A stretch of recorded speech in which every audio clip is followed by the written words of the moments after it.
సువార్త అనే ఆధ్యాత్మిక కార్యక్రమానికి ప్రభు నామములో మిమ్మల్ని అందరినీ ప్రేమతో ఆహ్వానిస్తున్నాం.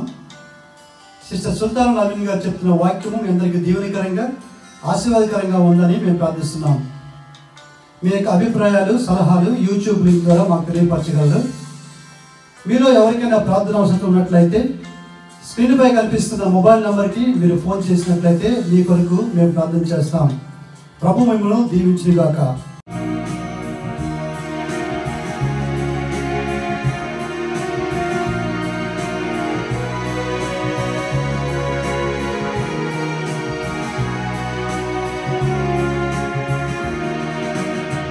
పరిశుద్ధుడా యేసు, పరిశుద్ధమా నీ నామం. పరిశుద్ధుడా యేసు, పరిశుద్ధమా నీ నామం. నీవే పరిశుద్ధుడనుచు కీర్తింతును నా దేవా. నీవే పరిశుద్ధుడనుచు కీర్తింతును నా దేవా. పరిశుద్ధుడా యేసు, పరిశుద్ధమా నీ నామం. నీవే పరిశుద్ధుడనుచు కీర్తింతును నా దేవా. కీర్తింతును గణపరతును, కీర్తింతును గణపరతును, స్తుతింతును నా దేవా. స్తుతింతును నా దేవా. పరిశుద్ధుడా యేసు, పరిశుద్ధమా నీ నామం. లోయలలో స్తుతిగానమయమై కీర్తించిరా సుందర పుష్పంబులై.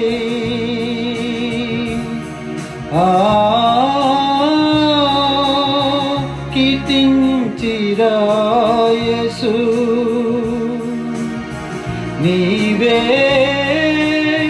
పరిశుద్ధుడవని, నీవే సుందరుడవని. లోయలలో స్తుతిగానమయమై కీర్తించిరా సుందర పుష్పంబులై. తులువలైన నీ కాయమే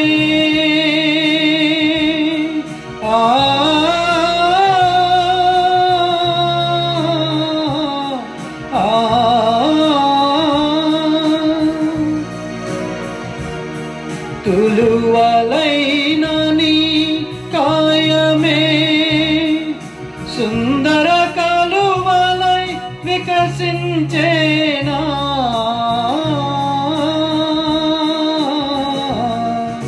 వికసించేనా నా దేవా. పరిశుద్ధుడా యేసు, పరిశుద్ధమా నీ నామం.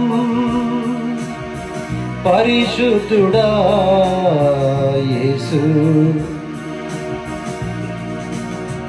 పలు రక్కసిలో దాగిన నీ రూపము కోమల పద్మంబులే నీ మోము చూడా బలురక్కసిలో దాగిన నీ సుందర మహిమా కోమల పద్మంబులే నీ ఘనత చూడా మంచు తెరలలో దాగిన నీ ప్రేమ మంచు తెరలలో దాగిన నీ కృపయే వివరించగలనా నా స్వామి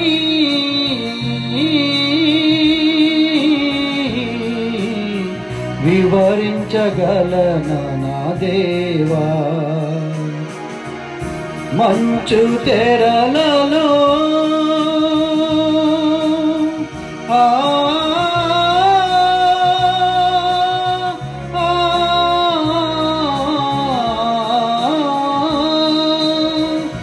మంచు తెరలలో దాగిన నీ ప్రేమ వివరించగలనా నా స్వామి వివరించగలనా నా దేవా పరిశుద్ధుడా యేసు పరిశుద్ధమాని నామం నీవే పరిశుద్ధుడనుచు కీర్తింతును కీర్తింతును నా దేవా కీర్తింతును గణపరతును స్తుతింతును నా దేవా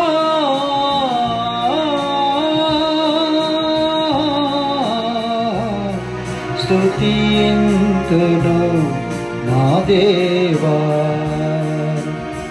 పరిశుద్ధుడా యేసు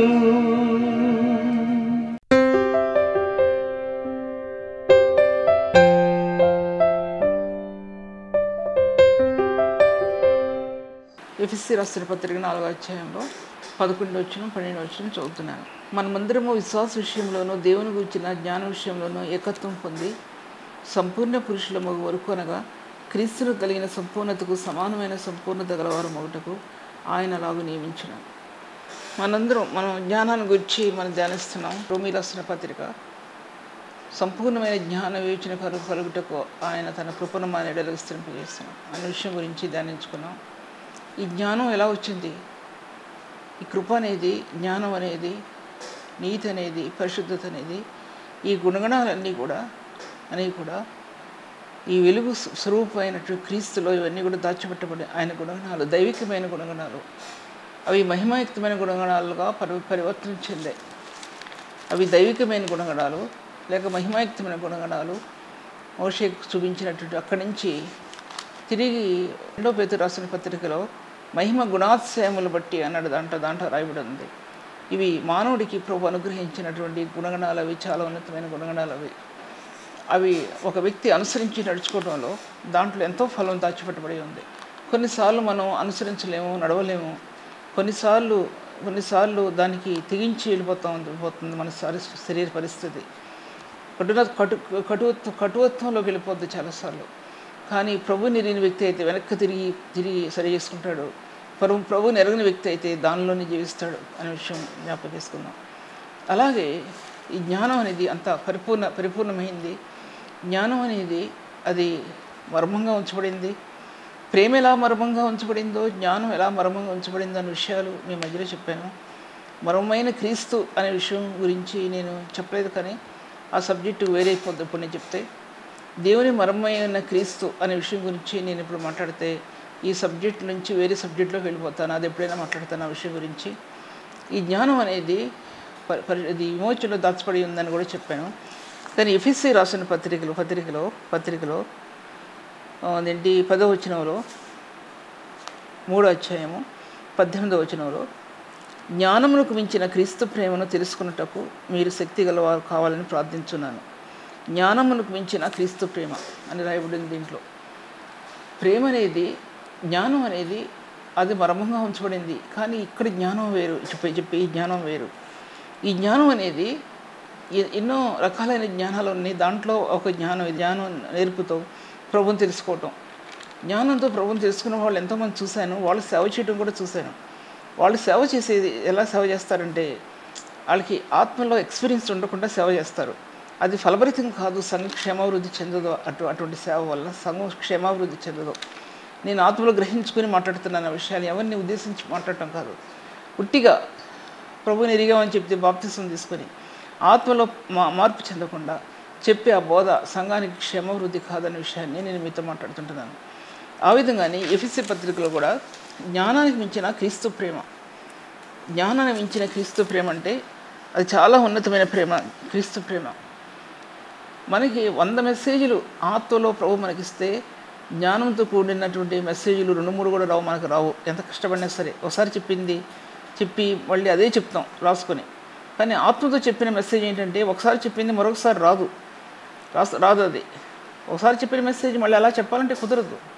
ఏవో కొన్ని పాయింట్స్ రాగలవు, కానీ లేకపోతే రావు.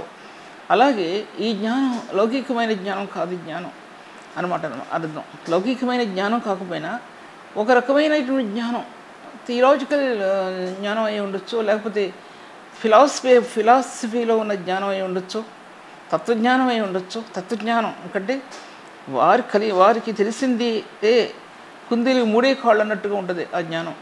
బలవంతంగా మాట్లాడటం, ఎలా మాట్లాడేవాడిని చాలామందిని చూశాను. వాళ్ళు చెప్పిన డాక్టర్ని కరెక్ట్ అన్న మాట్లాడేవాళ్ళు. ఆత్మ స్వాతంత్రం కలిగినటువంటిది. ఆత్మ సత్యమునందు ఆత్మ ప్రతిష్ఠిస్తాడు. సత్యంలో ప్రతిష్ఠిస్తాడు ఆత్మనంతర్యాన్ని. ఆత్మ ఆ సత్యంలోనికి మన ఆత్మని ప్రతిష్ఠింపజేసి సత్యాన్ని విడదీస్తాడు ఆయన. జ్ఞాన సత్యస్వరూపమైన ఆత్మ, సత్యమునందు మనల్ని ప్రతిష్ఠించే ఆత్మ మన హృదయంలో పుట్టిస్తాడు తన ఆత్మ ద్వారా. ఈ ఆత్మ జ్ఞాన వివేచన కలిగినటువంటిది. వివేచన కలిగిన ఆత్మ అనేక విషయాలు గ్రహించగలిగేటువంటి స్థాయి ఇందులో దాచిపెట్టబడి ఉంది అన్నమాట. దాంట్లో దేవుని వాక్య భాగాలు చూసినట్లయితే కనుక, తర్వాత ఎఫెసీ పత్రికలో చూసినట్లయితే 4వ అధ్యాయంలో మనమందరూ విశ్వాస విషయంలోనూ దేవుని కుమారుని గురించిన జ్ఞాన విషయంలో విశ్వాసం అభివృద్ధి కలదే. విశ్వాసం ద్వారా దేవుని కృపలోనికి అన్నాడు, విశ్వాసం ద్వారా దేవుని జ్ఞానంలోనికి అన్నాడు, విశ్వాసం ద్వారా నీతిలోనికి అన్నాడు. అలా ఉన్నాయి కదా, చెప్పాను కదా.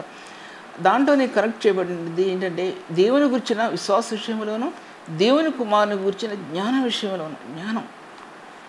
ఈ జ్ఞానం అనేది దేవుడు అందరికీ ఇవ్వలేదండి.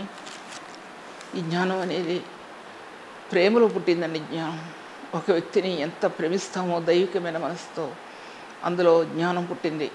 జ్ఞానం ఎప్పుడైతే హృదయంలో పుట్టిందో అందులో ప్రేమ పుట్టింది. ఈ గుణగణాలు ఒక వ్యక్తిని విడవకుండా అంటిపెట్టుకుని ఆత్మలో సంపదన తీసుకొచ్చేయండి. గుణగణాలు ఒక వ్యక్తిలో ఒక గుణాన్ని పోగొట్టుకుంటే సమస్తాన్ని కూడా పోగొట్టుకున్నట్టే. అంతర్యంలో జ్ఞానం అనేది దేవుడు ప్రకాశింపజేసిన సత్యం అండి. జ్ఞానరేఖలవి. ఆ జ్ఞానరేఖలు ఆయన డ్రా చేశాడు ప్రభు. ఆయన ఎమోషన్లో డ్రా చేసిన జ్ఞానరేఖలు నేటి పరిశుద్ధుల హృదయంలో డ్రా చేశాడండి ఆయన. ఆ జ్ఞానం అనేది అది కూడా పైనుండి దిగి వచ్చిన జ్ఞానం అని ఎఫెసీ యాకోబు పత్రిక చెప్తుంది. పైనుండి వచ్చిన జ్ఞానం అనేది ఆది కాలంలో ఈ జ్ఞానం కూడా పైనుండి దిగి వచ్చిందండి. దేవుని మహిమను గురించిన జ్ఞానంగా విడదీయబడిందండి, బయలుపరచబడింది. ఈ జ్ఞానం పైనుంచి దిగి వచ్చినవి. ప్రేమని చెప్పాను, ప్రేమని చెప్పాను, తర్వాత కృపని చెప్పాను, తర్వాత అలాగా 5-6 విషయాలు చెప్పానండి. ఇప్పుడు జ్ఞాపకం కూడా రావట్లా నాకు. దాంట్లో క్రీస్తు యేసు యొక్క జీవం అని చెప్పాను, వెలుగు అని చెప్పాను, మహిమాయుక్తమైన వెలుగుని చెప్పాను, మహిమాయుక్తమైన జ్ఞానం అని చెప్పాను. ఇప్పుడు జ్ఞానం అని చెప్తున్నాను. జ్ఞానంలో మహిమ ప్రకాశించి అది మహిమాయుక్తమైన జ్ఞానమైంది. అంతర్యంలో ఉన్న చీకటిని పారద్రోలినటువంటి జ్ఞానం. ఆ జ్ఞానం పరిశుద్ధాత్మని దేవుని గురించిన జ్ఞానం. ఆత్మదేవుడు మన హృదయంలో కృపణించాడు. ఇక్కడ విశ్వాస విషయంలోనూ జ్ఞాన విషయంలోనూ ఏకత్వం పొంది అభివృద్ధి అయిన విశ్వాసంలో జ్ఞానం అభివృద్ధి అవుతుంది.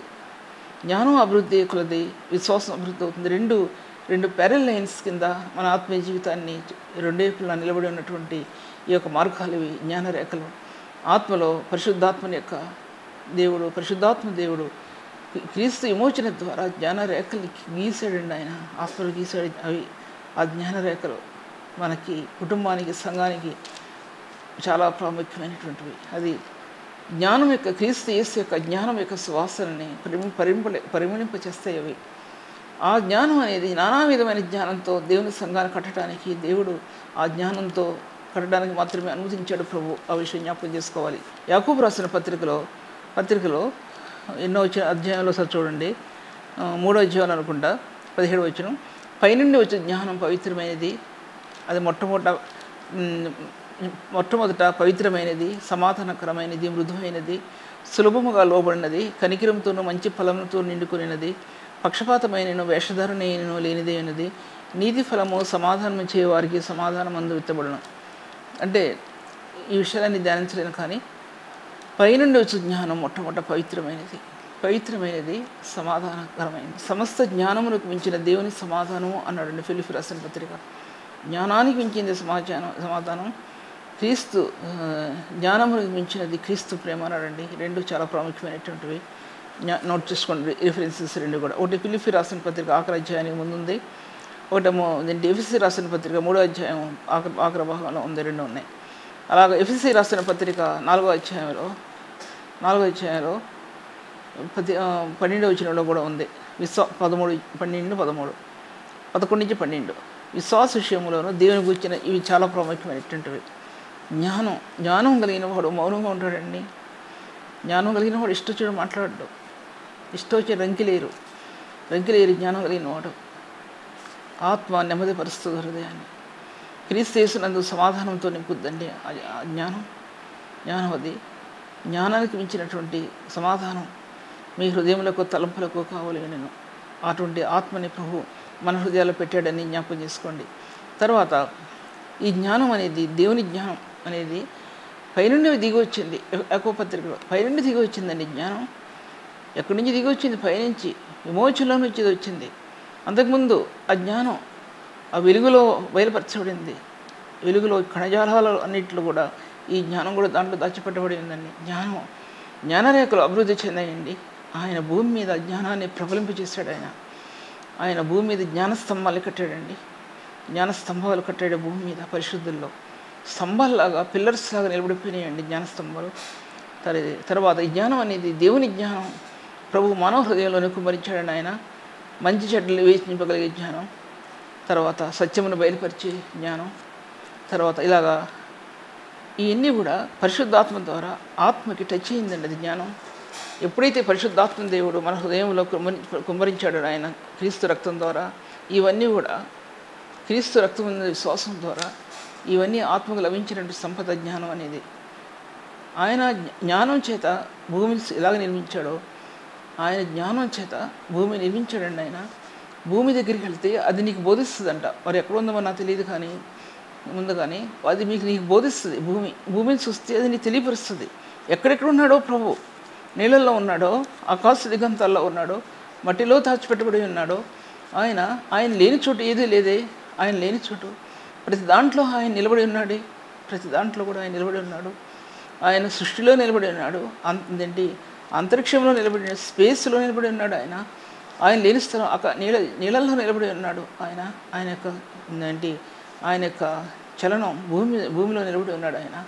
అటువంటి ప్రభు ఆయన భూమిని చూడగా అది నీకు బోధిస్తుంది, ఆయన నీకు తెలియపరుస్తుంది ప్రభు అంటే ఏంటో. అది ఆకాశ పక్షులను చూస్తే అవి మీకు నేర్పిస్తాయండి. అవి దేవుని గురించి. జ్ఞానం అనేది అటువంటిదండి. జ్ఞానం, వివేచన అనేది ఆయన వివేచన చేత అగాధ జలాల్లో నీళ్లు ప్రవహింపజేస్తాడు. వివేచనతో అగాధ జలాల్లో నీళ్లు ప్రవహింపజేస్తాడు, ఓటలు ప్రవహింపజేస్తాడు. ఆయన అగాధ జలాల ఓటలన్నీ ఆది కాండంలో దానిలో పీహోను గిహోను నదులు అగాధ జలాలు ఎక్కడి నుంచి తీసాడో ఆయన, ఆ లోపల నుంచి. అది దాని తర్వాత మొట్టమొదటి ప్రపంచం అంతమైన తర్వాత కూడా ఆ జలాలు లోపల కనిపించలేదు, కానీ దానిలో నుంచి ఊటలు మాత్రం బయలుపరచబడ్డాయండి. అప్పుడు ఆది దినాల్లో పీహోను గీహోను నదులు మంచినీటి నదులు అవి వారి గర్భం ఎక్కడుందో కూడా తెలియదని చెప్పి ఒక బైబిల్లో చదివాను నేను. దాంట్లో నేను చదివిన బైబిల్ 19వ 18వ శతాబ్దం తర్వాత చదివిన బైబిల్. అది ఒక జియోగ్రాఫికల్ బైబిల్. అది చదివినప్పుడు దాంట్లో రాయబడి ఉంది. వాటి గర్భం ఎక్కడుందో తెలియదంటే ఎన్ని వేల సంవత్సరాలకు పూర్వం ఆయన ఊటలు తీసాడండి. ఆయన నదుల్ని భూమిలో నుంచి ఆ జలధారలు తీసాడు ఆయన. అవి చూస్తే అగాధ జలాల్లో నీళ్లు క్రమరించబడ్డాయండి. అగాధాల్లో నీళ్లు ప్రవహిస్తున్నాయి. ఎలా ప్రవహిస్తున్నాయి కూడా ఎవరికి కూడా తెలియదు. ఆ నీళ్లు అగాధ జలాల్లో ఊటలు లేకపోతే మానవ జీవితానికి ఊటలు అందం ఉండి, అలాగే మన అంతర్యంలో శిలువ యొక్క బలియాగం ద్వారా అంతర్య స్థానాలని ప్రభు ఆ యొక్క నీటి జీవపోటలతో ప్రభు నింపాడండి మనల్ని. లేకపోతే 14 మెసేజ్లు చెప్తే హృదయం డ్రై అయిపోద్ది. అంత ఉన్నతమైన స్థానాన్ని ప్రభు ఇచ్చినందుకు మనం దేవుని గణపరచవలసిన వారు ఉంటున్నాం. ఆయన కొంతమంది అయితే ప్రభు మార్గాల్లో నిలబడి ఆయన స్థానాలు ఆక్రమించుకొని ఆయన పరిశుద్ధమైన ప్రేమను స్వాస్థంగా పొందుకొని సర్వసమృద్ధి కలిగిన వారే ఉన్నారండి. బైబిల్ గ్రంథంలో యేసేపు గురించి తెలియజెప్పాడంటే ఆయన ఎటువంటి మార్గాల్లో నిలబడ్డాడు, పరిశుద్ధ మార్గాల్లో నిలబడ్డాడు. క్రీస్తు యొక్క పరిశుద్ధ మార్గంలో నిలబడిన వ్యక్తిని శాంక్టిఫికేషన్ అనే పదజాలంలో తన హృదయం ఆ స్థానాన్ని స్వతంత్రించుకుంది. అటువంటి హృదయాలకి దప్పికొనరండి వాళ్ళు, ఆకలిగా ఉన్నారు. వాళ్ళకి సమృద్ధిగా ఉంటుంది జీవం. పరిశుద్ధమైన స్థలాల్లో నిలబడిన వ్యక్తులకు ఆ స్థానాలు క్రీస్తు స్థానాలు ఉండవి. ఆ క్రీస్తు స్థానాల్లో నిలబడిన వ్యక్తులకి నీతి కుమ్మరించబడుతుందండి. వాళ్ళ హృదయంలో పరిశుద్ధుని యొక్క జీవ జలధారల్లో కుమ్మరించబడతాయండి హృదయంలో. వారి హృదయాలు దప్పికొనవు, ఆకలిగొనవు అనే విషయాన్ని నేను మీతో మాట్లాడుతుంటున్నాను. తర్వాత ఈ విమోచన జ్ఞానం నిలబడిందని మీకు చెప్పాను. భూమిని చూడగా అది నీకు బోధిస్తుందని చెప్పాను. ఆకాశ పక్షుల్లో అది మీకు తెలియజేస్తుందని చెప్పాను నేను. ఎన్ని బైబిల్ ఉన్న వాక్యాలే. ఆ విధంగా పరిశుద్ధ రక్తం ద్వారా ఆత్మకు టచ్ అవుతుందండి జ్ఞానం. లేకపోతే విద్య లేని పామరులు ఆ విధంగా బోధించడం సాధ్యపరచబడదు. జ్ఞానయుక్తంగా వాక్యాన్ని చెప్పడానికి అటువంటి మార్గాలు తెలియపరిచి ప్రభు తేటపరిచాడనే విషయాన్ని నేను మీతో మాట్లాడుతున్నాను. తర్వాత యెహోవా యందు భయభక్తులు కలిగి జ్ఞానానికి మూలం అని సామెతల్లో రాయబడి ఉన్నాయి. చాలా విషయాలు రాయబడి ఉన్నాయి. దాంట్లో ఒక వ్యక్తి భయభక్తులు కలిగి ఉండటంలో జ్ఞానం ఉంది, వివేచన ఉంది, దేవుని ఊటలు ఉన్నాయి, దాంట్లో సౌందర్యం ఉంది. దాంట్లో ఈ యొక్క భయభక్తులు కలిగి ఉండటంలో అది జీవపు ఊట అని రాయబడి ఉంది. ఎన్నో రాయబడి నేను దాంట్లో ఆయన భయభక్తులు కలిగిన వారికి లభించే స్వాస్థ్యం అని చెప్పబడిందండి. అంత స్వాస్థ్యం అని చెప్పబడింది దాంట్లో. ఈ సామెత 3వ అధ్యాయంలో కూడా ఎన్నో విషయాలు రాయబడి ఉన్నాయి. సామెతలు 3వ అధ్యాయంలో ఎన్ని రాయబడి అంటే ఒకసారి చదువుతానే దాంట్లో చదివితే బాగుంటుంది. ఎందుకంటే కట్టతో ఉచ్చుకొని నాకు కొన్ని తప్పులు వస్తాయేమో ఉద్దేశంతో చదువుతున్నాను నేను. ఏమో రాయబడింది ఒకసారి చూడండి. 13వ వచనం చదువుతున్నా. జ్ఞానము సంపాదించిన వాడు ధన్యుడు, వివేచన కలిగిన నరుడు ధన్యుడు. వెండి సంపాదించడం కంటే జ్ఞానం సంపాదించడం మేలు, అపరంజి సంపాదించడం కంటే జ్ఞాన లాభం నందుట మేలు. పగడముల కంటే అది ప్రియమైనది, నీ ఇష్ట వస్తువుల నీ దానితో ఆ జ్ఞానం ముందు నీకు ఇష్టమైన వస్తువు ఏది కూడా సమానం కాదు. ఆ జ్ఞానాన్ని ప్రభు నీకు ఇవ్వాలనుకున్నాడు. నీకున్న ఇష్టమైన వస్తువులు ఏది కూడా దాంతో సమానం అని రాసింది ఎవరంటే సొలొమోను రాశాడండి. జ్ఞానాన్ని సంపాదించిన సొలొమోను అటువంటి వ్యక్తి ఈ లోకంలో పరిగెట్టి పాపాన్ని పోగు చేసుకుని ఎంత అపవిత్రతని పోగు చేసుకోవాలో అంత అపవిత్రతను పోగు చేసుకుని అన్నీ చేసి కడవరి ఆఖరిలో రాసింది ఏంటంటే జ్ఞానం సంపాదించడం జ్ఞానాంశంకు మూలం. ఈ జ్ఞానం అనేది రాసి దాంట్లో ఎన్ని పగడాల కంటే అపరంజి కంటే ఈ జ్ఞానం అనేది అంత ప్రియమైంది, చాలా ప్రియమైంది, ప్రధానమైంది, ప్రియమైంది. ఆ జ్ఞానం ముందు నీ ఇష్ట వస్తువులు ఏవి కూడా నన్ను ముందు నిలబడలేవు. దాని కుడి చేతిలో దీర్ఘాయువును, దాని ఎడమ చేతిలో ధనఘనతలు అన్నవి, దాని మార్గములు రమ్య మార్గములు, దాని త్రోవలని క్షేమకరములు. దానిని అవలంబించే వారికి అది జీవవృక్షం అండి. దాని కుడి చేతిలో దీర్ఘాయువు, దాని ఎడమ చేతిలో ధనఘనతలు అన్నవి, దాన్ని అవలంబించే వారికి అది జీవవృక్ష ఫలాన్ని ఇచ్చేదండి జ్ఞానం. జీవవృక్ష ఫలం మాధుర్యాన్ని ఇచ్చేది. మాధుర్యం అసలు అటువంటి జ్ఞానం, తరగని సంపద, జీవవృక్ష ఫలాలు భుజింపనిచ్చే జ్ఞానం. దీన్ని జయించే వారికి జీవవృక్ష ఫలాలు భుజింపనిస్తానన్నాడు ప్రకటన గ్రంథంలో ముందు భాగాల్లోనే, ముందు అధ్యాయాల్లోనే. జయించే వారికి నేను పరదేశంలో ఉన్న జీవవృక్ష ఫలాలని భుజింపనిస్తానని మీకు అన్నాడు. ఈ జీవవృక్ష ఫలాలు ఆదికాండంలో రాయబడినటువంటి ఆ జీవవృక్ష ఫలాల్లో దానిలో ఉన్నటువంటి ఎన్నోన్నీ మీకు తెలుసు. నేను విడమని చెప్పడం కుదరదు ఎప్పుడైనా కూడా. దాంట్లో వాటిని భుజింపనిస్తాను మీకు, మీ ఆకలి తీరడానికి, మీ దప్పిక తీరడానికి, మీ జీవితంలో మీరు సంతృప్తి చెందడానికి. ధనఘనతలు, దీర్ఘాయువు, ఆ జ్ఞానంలో దాచిపెట్టబడి ఉన్నాయని. పరిశుద్ధ దేవుని గురించిన జ్ఞానమై వివేచనకు ఆధారం అని కూడా రాయబడి, పరిశుద్ధ దేవుని గురించిన జ్ఞానం. అటువంటి జ్ఞానాన్ని ప్రభు దేవుడు మనకు అనుగ్రహించాడనే విషయాన్ని నేను మీతో మాట్లాడుతుంటున్నాను. దేవుని వాక్య భాగంలో చూసినట్లయితే కనుక ఇంకా దాని మార్గములు రమ్య మార్గములు, దాని త్రోవలని క్షేమకరం, దాని మార్గములు రమ్య మార్గములు, దాని త్రోవలని కూడా క్షేమకరములు, దానిని అవలంబించే వారికి అది జీవవృక్షము, దాన్ని పట్టుకున్న వారు ధన్యులు. ఎవరైతే దాన్ని అనుసరించి నడుచుకుంటారో వారికి అది జీవవృక్షం, దాన్ని పట్టుకున్న వారు ధన్యులు. కింద భాగం చూడండి, ఇందా చెప్పిన డిఫరెన్స్ అది. జ్ఞానం వలన యెహోవా భూమిని స్థాపించెను, వివేచన వలన ఆయన ఆకాశ విశ్వాలను స్థిరపరిచెను, ఆయన తెలివి వలన అగాధ జలములు ప్రవహించున్నవి, మేఘముల నుండి మంచు బిందువులు కురుగుచున్నవి. నా కుమారుడా, లెస్సైన జ్ఞానమును వివేచనను భద్రం చేసుకో నువ్వు లెస్సైన జ్ఞానాన్ని వివేచనను భద్రం చేసుకో అని మాట్లాడుతున్నాడు దాంట్లో. ఇటువంటి జ్ఞానం అనేది దేవుడు పైనుండి దిగి వచ్చిందండి. జ్ఞానం పైనుంచి ఆయన విమోచనలో నుంచి అని మనం రెండో భాగంలో ఉంది. మొదటి భాగం చూస్తే ఆ జ్ఞానం అనేది మరుగునుంచబడిన జ్ఞానం, చీకటి లోకంలో కావాల్సిన జ్ఞానం. పరిశుద్ధుడైన ప్రభు వెలుగు మార్గంలో దాన్ని బట్టబయలు చేశాడండి. జ్ఞానాన్ని, ఆయన మహిమను గురించిన జ్ఞానాన్ని దేవుడు బట్టబయలు చేశాడండి ఆయన మానవ లోకానికి. ఇది ఎంతమందికి కావాలో, ఇది ఎంతమంది అర్థం చేసుకుంటారో అర్థం చేసుకోండి. ఈ మెసేజ్ చెప్తుంది ఇప్పుడు చూస్తాను అనుకుంటారు మీరు, కానీ ప్రభు నాకు ఇచ్చిన ఈ థాట్స్ మీ మధ్యలో పంచుకోవాలని ఆశపడుతుంటున్నాను. అందులో ఆ ఎమోషన్లో ఎన్ని దాచిపెట్టబడి ఉన్నాయో ఆయన్ని కూడా మీకు తెలుసు. దీంట్లో ఈ యొక్క యాకోబు పత్రికలో జ్ఞానం పవిత్రమైనది అన్నాడు. దాంట్లో పవిత్రమైనది జ్ఞానం అనేది చాలా పవిత్రమైందండి, పరిశుద్ధమైన జ్ఞానం. పరిశుద్ధ దేవుని గురించినటువంటి ఆ జ్ఞానం చాలా పవిత్రమైనటువంటిది. ఆ జ్ఞానం, జ్ఞానాన్ని మోషేకి ఇచ్చాడు దేవుడు. జ్ఞానాత్మ పూర్ణుడు ఆయన మోషే అని రాయబడి ఉంది. ఇటువంటి జ్ఞానం అతనిలో నిలబడిందంటే ఆ ప్రభు ఆయన గురించి అంటాడు, ఆయనకున్నటువంటి వ్యక్తులు భూజనులు అందరిలో కూడా ఆయన వ్యక్తులు సాత్వికుడు అంటాడు. సాత్వికుడు ఎటువంటి సాత్వికుడో తెలియదండి. మరి ఆ సాత్వికం దేవుని క్రీస్తు యొక్క సాత్వికానికి ముంగుర్తుగా నడిచిందేమో ఆయన సాత్వికం. ఆయన ముంగుర్తుగా నడవడానికి సాత్వికం, ఆయనలో ఉన్న గుణగణాలు 4-5 ప్రధానమైన గుణగణాలు. ఒకటి, ప్రజల పాపాన్ని తన మీద మోపి అంటాడు, ప్రభువా ఈ ప్రజలు పాపం చేశారు, కానీ నీవు నీ జీవగ్రంథంలోంచి నా పేరు తుడిచివేసే, ఎందుకంటే వారు పాపం చేయడానికి వారు కాదు ప్రభువా, నువ్వు నా పేరు తీసేసే అని వేడుకుంటాడండి. దేవుడు ఉంటాడు దేవుని సన్నిధిలో ప్రాధేయపడి ఏడుస్తాడండి ఆ ప్రజల కోసం. రెండోదిగా అంటాడు, నువ్వు నాతో వస్తే కానీ నేను ప్రజలను తోడుకుని వెళ్ళను అంటాడు దాంట్లో. అప్పుడు తన నిబంధన దూతని ఆయనకి వాగ్దానం చేస్తాడు దేవుడు. 2 విషయాలు. మూడో విషయం ఏంటంటే అంటాడు ఆయన, ప్రభా ఈ ప్రజలను తోడుకొని పొమ్మని చెప్తున్నావు నిజమే, కానీ అక్కడ అంటాడు, నీవు నాకు నీ మహిమను ఒకసారి చూపి ప్రభా, నీ మహిమను ఒకసారి చూపి, ఎందుకంటే నీ మహిమను చూశాను సీనాయి కొండ మీద ప్రకాశించి నీ మహిమను చూశాను, అసలైన నీ మహిమ నాకు ఒక్కసారి చూపి ప్రభా, నాకు క్రీస్తు నీ మహిమాపూర్ణుడు ఆయన్ని ఒక్కసారి చూపి నాకు.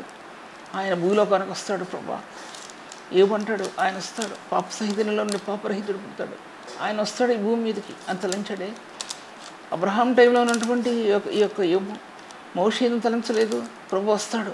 ప్రభా ఆయన యొక్క శాంతి స్వభావాన్ని, ఆ ప్రేమను ఇశ్రాయేలు జనాంగాన్ని క్షమించడానికి సిద్ధమైన మనస్సు కలిగిన ప్రభు ఆయన పాపరహితుడుగా శిలువ మీద ప్రాణం పెట్టేవానికి వస్తాడు. ప్రభా ఆ మహిమను చూడని నన్ను అన్నాడు. ఆ మహిమను చూడని నన్ను. బండ సందుల్లో దాచబడిన క్రీస్తుని చూచింతే కానీ అతని హృదయం ఊరట చెందలేదండి. చాలాసార్లు సేవా జీవితంలో మన జీవితాల్లో ఊరట చెందాం, మన బ్రతుకుల్లో మనం ఊరట చెందాం, కుటుంబ వ్యవస్థలో ఊరట చెందాం.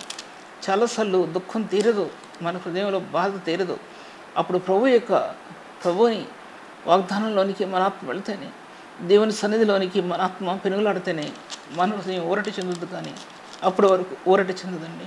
పరిస్థితులు అనుకూలించిన పరిస్థితుల్లో క్రీస్తు మనసుతో మనల్ని నింపడానికి, క్రీస్తు వేదనతో మనల్ని నింపడానికి, ఆ పరిశుద్ధ సన్నిధిలో ఆ స్థానాలు మనకి ఇవ్వడానికి ప్రభు కొన్ని సార్లు ఒక మార్గాలు కూడా నడిపిస్తున్నప్పుడు క్రీస్తు యొక్క ఆత్మ మన హృదయంలో ఉంటేనే తప్ప వీటిని జయించడానికి మనకి సాధ్యపరచబడదండి. ఆ విషయం మీ మధ్యలో నేను చెప్తున్నాను నేను. అందుకోసం ఆయన ఈ జ్ఞానం అంత పవిత్రమైన జ్ఞానం అండి. అంత అంటాడు తిమోతి పత్రికలో, మొదటి తిమోతిలో, పవిత్ర హృదయం నుండి, మంచి మనస్సాక్షి నుండి, నిర్మలమైన విశ్వాసం నుండి, కలుగు ప్రేమ నీ ఉపదేశం యొక్క సారమై ఉండాలి. పవిత్ర హృదయం నుండి ఎంత పవిత్రంగా ఉండాలంటే నీ హృదయం, ఆ హృదయం నుంచి రావాలండి ఉపదేశాలు.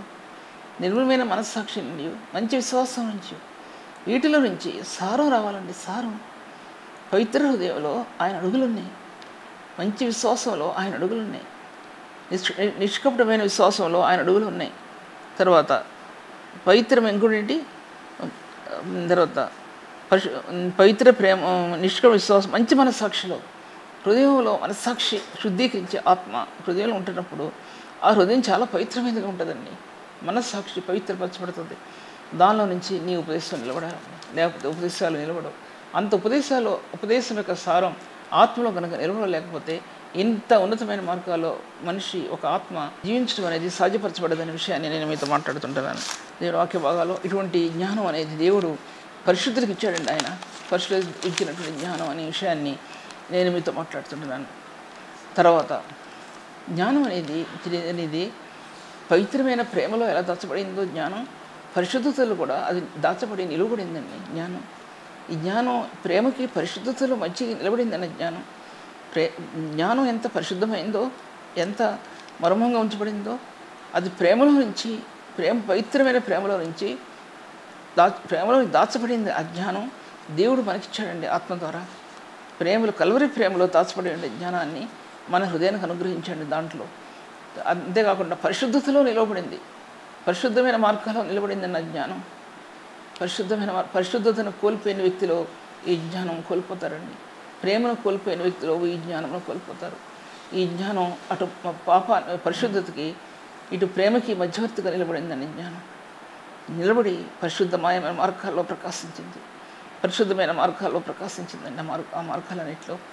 తర్వాత ఇంకోటి చెప్పి ముగించేస్తాను. జ్ఞానం అనేది సద్గుణాల్లో దేవుని యొక్క గుణగణాలని అనుసరించడం ద్వారా జ్ఞానం ఆత్మకు లభించింది. దేవుని యొక్క గుణగణాలు, సద్గుణాలు చాలా పరిశుద్ధమైన గుణగణాలు అవి. ఈ గుణగణాలని ఒక వ్యక్తి అనుసరించి నడుచుకోవటం వలన జ్ఞానం, అతీతమైన జ్ఞానం ఆత్మకు అందిందండి. అతీతమైన జ్ఞానం అవి ఆత్మకి ఈ గుణగణాలు ఎంత ఉన్నతమైనవో, ఎటువంటి ఉన్నతమైన మార్గాల్లో నిలబడ్డాయో ఈ యొక్క జ్ఞానం అనేది దేవుని యొక్క సన్నిధిలో ఆ మార్గాలు తెరుచుకుంటూ వచ్చిందండి జ్ఞానం కలిగిన వ్యక్తి, అటువంటి వ్యక్తి ధన్యుడండి. దేవుని సన్నిధి ధన్యుడు. మంచి చెట్టుని వివేచించగలిగే జ్ఞానాత్మ, సత్యమును ప్రత్యక్షపరిచే ఆత్మ ఆ జ్ఞానంలో నిలబడి ఉంటుందండి. జ్ఞాన వివేకములకు ఆధారభంగం ఆత్మలో ఇవన్నీ కూడా నిలబడి సత్యం బయలుపరుస్తాడు ప్రభు. సత్యాన్ని బయలుపరుస్తాడు ప్రభు ఆ జ్ఞానం కలిగిన హృదయంలో. ఆయన ఏమాత్రమో సత్యాన్ని దాచిపెట్టాడు. అటువంటి ఆత్మ ఆ వ్యక్తికి ఇవ్వబడుతుందనే విషయాన్ని నేను మీతో మాట్లాడుతుంటున్నాను. తర్వాత ఈ సద్గుణాలు అనేవి ఎంత దాన్ని స్వీకరిస్తామో, దేవుని సద్గుణాలు అనేది ఒక పరిశుద్ధుడు దానిలో ఎలా నిలబడి ఉంటారో వారి ఆత్మ యొక్క సరిహద్దులు విశాలపరచబడతాయండి. క్రీస్తు యేసు యొక్క రక్తం యొక్క సరిహద్దులు విశాలపరచబడతాయి. సేవ పరిశుద్ధమైన మార్గాల్లో నిలబడి నీ ఆత్మకు అందించబడుతుంది. నీ అతీతమైన సేవ, ఏ ఒక్కరూ కూడా మాట్లాడలేని విషయాలు, ఏ ఒక్కరూ గ్రహించలేని విషయాలు ఆ సత్యంలో నీ ఆత్మకు అర్థమవుతాయి. సత్యంలో నీ ఆత్మ బయలుపరచబడతాయి. ఆ సత్యాన్ని ప్రభు నీకు అనుగ్రహిస్తున్న విషయాన్ని జ్ఞాపకం చేసుకోవాల్సి ఉంది. జ్ఞానాన్ని తృణీకరించవద్దు, నా కుమారుడా జ్ఞానాన్ని తృణీకరించవద్దు అంటాడు దాంట్లో, ఈ సామెతల్లో. బుద్ధి కుస్థిరతనిచ్చు ఉపదేశం నువ్వు ఆలకించు అంటాడు. నువ్వు ఆలకించు, జ్ఞానాన్ని తృణీకరించవద్దు. నువ్వు ఈ జ్ఞానము ముత్యముల కంటే శ్రేష్టమైనది. విలువల శుద్ధిదేవి దాంతో సాటి కావు. ఏ విలువ కూడా ఆ జ్ఞానం ముందు నిలబడటానికి సాధ్యపరచబడదండి. ఏ విలువ కూడా ఆ జ్ఞానం ముందు నిలబడటానికి సాధ్యపరచబడదు. అంత గొప్ప దేవుడు ఏమంటున్నాడు మన దేవుడు అనే విషయాన్ని మనం జ్ఞాపకం చేసుకోవాలి. అందుకోసం ఈ జ్ఞానం అనేది సమాధానకరమైన స్థలాల్లో నిలబడిందండి. ఈ జ్ఞానం అనేది సమాధానమైన మార్గాల్లో నిలబడింది జ్ఞానం. తర్వాత మనకి ఆయుధాలే నిలబడ్డాయి. సేవా జీవితంలో ఆయుధాలు ఉండేవి. సేవా జీవితంలో ఆ దేవుని గుణగణాలు మనకు ఆయుధాలే నిలబడ్డాయి.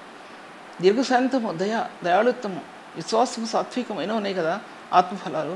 అంతకాకుండా సద్గుణాలు అన్నాడు. సద్గుణాలు ఇవి కూడా దాంట్లో ఉంటాయండి. 1వ పేతురు రాసిన పత్రికలో, 2వ పేతురు 1వ పత్రికలో 1వ అధ్యాయంలో 5 నుంచి విశ్వాసమునందు సద్గుణమును, సద్గుణమునందు జ్ఞానమును, జ్ఞానమునందు ఆశానిగ్రహమునందు సహనమునందు సహోదర ప్రేమ దయను అమర్చుకోండి. ఇవి మీకు విస్తరించినలా మిమ్మల్ని సోమరులైన నిష్ఫలులైన కాకుండా చేయను. ఇవి కనుక మర్చిపోతే వాడు దూరదృష్టి లేనివాడు కనుక కింద ఏదో ఉందో నాకు జ్ఞాపకం రావట్లేదు. ఇంకా ఇవి కనుక మర్చిపోతే మీరు వాడు దురదృష్టి లేనివాడు కనుక వాడు దృష్టిపోతాడు దాంట్లో నుంచి. మరి సరైన మాట నాకు జ్ఞాపకం రావట్లా. అంటే ఇటువంటి గుణాలు ఉన్నాయండి విశ్వాసంలో, సద్గుణాలు ఉన్నాయండి. సద్గుణాలు విశ్వాసంలో ప్రేమ చెప్పాను, విశ్వాసంలో జ్ఞానం చెప్పాను, అది కంటిన్యూషన్ చెప్తున్నప్పుడు మీకు ఇవి దీంట్లో మీ ఆత్మలో ఈ సద్గుణాల్లో ఈ స్థానాలు అవన్నీ కూడా నీ ఆత్మకి ఆయుధాలు. అవి నీ ఆత్మకి ఆయుధాలన్నీ ఆత్మ సంబంధమైన ఆయుధాలు. నీ కుడి చేతిలో, ఎడమ చేతిలో, నీకు సేవలో ఆయుధాలు, పరిచర్యలో ఆయుధాలన్నీ. దాన్ని గురించి జయించగలిగితే ఆత్మలో ఈ గుణాలను పొందగలిగితే ఎంతో విజయం లభిస్తుంది ఆత్మలో. చిన్నదానికి టెంపర్ కోల్పోయి తిట్టేసి బయటికి వెళ్ళిపోయే వ్యక్తులు ఎంతవరకు సేవ చేయగలుగుతారండి? చిన్న కోపం వచ్చి చిన్నదానికి భ్రష్టత్వానికి వెళ్ళిపోయి దూషించి వెళ్ళిపోయే వాళ్ళు దేవుని సంఘాన్ని ఎలా పరిపాలిస్తారు? జీవం కలిగిన దేవుని సంఘానికి ఎలాగా ఉన్నతమైన స్థానాల్లో నిలబడతారండి? ఇది ప్రభు అడిగే ప్రశ్న, నేను అడిగే ప్రశ్న కాదు. ఇది వాక్యం వచ్చింది కాబట్టి విషయం మాట్లాడుతుంటున్నాను. అప్పుడు సమస్త జ్ఞానంలో మించిన దేవుని సమాధానము మీ హృదయములకు మీ తలంపులకు కావలి ఉండునని ప్రభు సెలవిస్తున్నాడు. అందుకోసం అంటున్నాడు దీంట్లో ఎఫెసీ పత్రికలో, జ్ఞానములకు మించిన క్రీస్తు ప్రేమ గురించి ఇది దీంట్లో రాస్తాడండి. అతి శ్రేష్టమైన జ్ఞానం నిమిత్తం, అతి శ్రేష్టమైన జ్ఞానం నిమిత్తం అపోస్తలుడైన పౌలు పిలుపు సంఘ అతి శ్రేష్టమైన జ్ఞానం అన్నాడండి. ఎంత మాట అండి! ఎంత ప్రేమ, ఎంత ఉన్నతమైందో! అతి శ్రేష్టమైనది జ్ఞానం. ఇది పైన దిగి వచ్చింది జ్ఞానం. దానికోసం అండి నేను ప్రయాసపడేది. ఆ జ్ఞానం కోసం నేను ప్రయాసపడేది. నా ఆత్మను నెమ్మదిపరిచే ఆ జ్ఞానం కోసం, నా ఆత్మని సమాధానపరిచే ఆ జ్ఞానం కోసం, పరిశుద్ధాత్మని జ్ఞానం కోసం, అన్ని మిళితమై ఆ గుణగణాల్లో ఆత్మలో ఏకమయ్యి ఆ జ్ఞానం కోసం, పరిశుద్ధమైన మార్గాల్లో నిలబెట్టే ఆ జ్ఞానం కోసం, దానికోసం అండి నా తాపత్రయం. దానికోసం తాపత్రయం, ఒక పరిశుద్ధని యొక్క తాపత్రయం. అది తను గొప్పవాడవడానికి కాదు, పెద్ద గొప్పవాడైపోయి చలామణి చేయడానికి కాదు. ఈ జ్ఞానం తగ్గించుకునేట్టు చేస్తుంది. ఈ జ్ఞానం క్రీస్తు యొక్క మర్మాన్ని బయలుపరిచేటట్టు చేస్తుంది. క్రీస్తు యొక్క రహస్యాలను విడదీస్తుంది. ఉన్నతమైన స్థలాల్లో నిలబెడుతుంది, ఉన్నతమైన మార్గాల్లో నిలబెడుతుంది అనే విషయం నేను మీతో మాట్లాడుతుంటున్నాను. అటువంటి కార్యాలు ప్రభు జరిగిస్తాడనే విషయాన్ని నేను మీతో మాట్లాడుతుంటున్నాను. అందుకోసం సమస్తాన్ని నష్టపరుచుకొని వారిని పెంటతో సమానంగా ఎంచుకుంటున్నాను. అందుకోసం మృదువైనటువంటి జ్ఞానం, జెంటిల్నెస్ అంటే చాలా మృదువత్వం, చాలా హైలీ క్వాలిఫైడ్ అని రాయబడింది. డిజగ్నేటెడ్, చెక్కబడిందండి జ్ఞానం. చెక్కబడింది. అది జ్ఞానం చెక్కబడింది నీ ఆత్మలో, స్తంభాలుగా చెక్కబడింది. పరిశుద్ధులు సంచారం చేయడానికి నీ ఆత్మలో చెక్కబడినటువంటి జ్ఞానం, ఆ జ్ఞానం అందులో రాస్తాడండి. అదేంటి జ్ఞాన స్తంభాలు, నానావిధ క్రీస్తు యొక్క నానావిధమైనటువంటి జ్ఞానం. అటువంటి జ్ఞానాన్ని దేవుడు నేటి పరిశుద్ధులకు ఇచ్చాడనే విషయాన్ని జ్ఞాపకం చేసుకోవాల్సిందే. తర్వాత అటువంటిది ఎంతమంది మనల్ని హీనపరిచినా, ఎంతమంది మనల్ని అవమానపరిచినా, ఈ ఒక వ్యక్తి జ్ఞానంతో నింపడిన వ్యక్తి మౌనం వహిస్తాడండి. సమయం కోసం మౌనం వహిస్తాడు. అటువంటి పరిశుద్ధాత్మ దేవునికి జ్ఞానాన్ని దేవుడు మన హృదయంలో కుమ్మరించిన మన ధన్యులు అవుతాం. దేవుడి ఈ వాక్యాన్ని దీవించగాక ప్రార్థన చేసుకున్నాం. దేవా నీ కొందనములు తండ్రి, పరిశుద్ధుడా నీ కొందనములు, జీవం కలిగిన దేవుడు, సజీవమైన దేవుడు ప్రభా నీ కొందనం చెల్లిస్తుంటున్నాను. ఈ వాక్యం నీది ప్రభా, పూర్తి చేయటానికి నీ దినాన్ని మీరు కృపనిచ్చినందుకు నీ కొందనములు.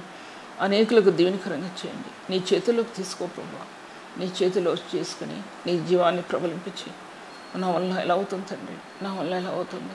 పరిశుద్ధుడైన దేవుడివే నీవు నీ హస్తగతాల్లోకి తీసుకో, నీ మార్గాలు తేటపరచు ప్రభా, ఉన్నతమైన మార్గాల్లో నిలబెట్టు. మహిమ కలిగిన మార్గాల్లో నుంచి ఇచ్చిన యోగవాక్యం, మహిమ కలిగిన స్థానాన్ని బయలుపరిచిన నీ జీవం కలిగిన వాక్యం ప్రభా, నువ్వు తిరిగి నీ ఆత్మలో ద్వారా దాన్ని విడుదల చేయి, అనేకులకు ప్రబలింపచేయి ప్రభా. మీరే ఘనత చెందమని యేసునామములో స్తుతించి వేడుకుంటున్నాను తండ్రి. ఆమేన్. ఇంతవరకు సిస్టర్ సుల్తాన్ నబీ గారి వాక్యాన్ని ఆత్మలో ఆనందించి దేవుని మేలు పొందాలని నమ్మి దేవుని స్తుతిస్తున్నాం. మీ యొక్క అభిప్రాయాలు కామెంట్స్ ద్వారా మాకు తెలియపరచండి. Please like, comment, share and subscribe. God bless you all.